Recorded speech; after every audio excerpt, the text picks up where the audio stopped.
Alright, so I'm going to show you how to do a Mace Pendulum in this video. Now you can do these standing, but I recommend that you do them kneeling. Kneeling, we're taking a couple of joints out of the equation, just less ways for you to compensate and really forces you to do it right, works the core a little bit more. So start out with this kneeling, but again, you can do this standing. So there's two parts to the pendulum.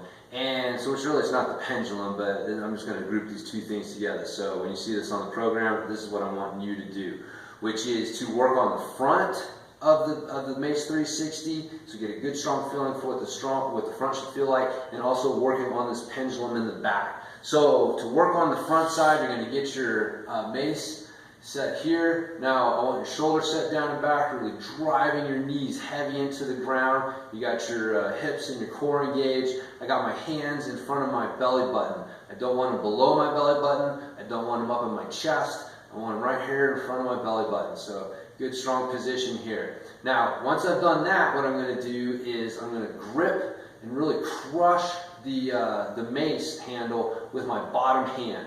Crush it as tight as I can. Now when you do that, you should feel your lat and your upper back on that side engage and get real tight. And then you keep crushing it and you take your hand away, the top hand away, and keep crushing. Don't balance it, crush it. And then you're going to come back, you're going to bring it down, and you're going to switch. I recommend holding that anywhere from like 5 to 10 seconds. It doesn't need to be real long, so I want you really crushing as hard as you can. So if you're doing that, you're not going to be able to hold it super long. So get it up in your position, shoulders down and back. You got your knees driving heavy into the ground. Once you got that set, we're going to crush with that bottom hand. Keep crushing, keep crushing, keep crushing. Take the top hand away, keep crushing, feeling that lat and upper back engaged to hold the weight, bringing it back, again, bring it down. So once you've done that on both ends, or both hands, we're going to work on the back side of your 360, which is the pendulum. So we're going to hold the mace like this behind us. You want the hands down low by the base of the neck, head and neck. You don't want it up high. This is a common problem. We want it down low. So we don't want to be doing our 360s with our hands up here. It has to be down low, which is why we're practicing this part of it right here. So you're going to use your hands to start the mace swinging side to side.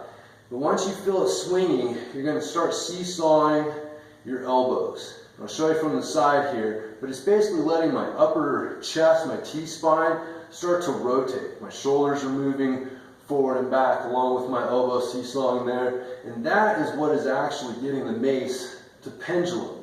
So I'm keeping my hands low. If I feel my hands get up by my head, I stop and bring them down low again, and I start over.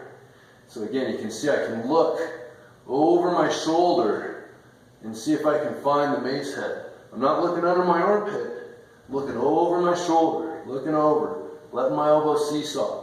As I'm doing this, let my elbow seesaw, looking for the mace. It starts to get up a little bit higher. Once it gets up to about shoulder level, give it a little more, pull it back, really crush with that bottom hand, and again, just bring it back.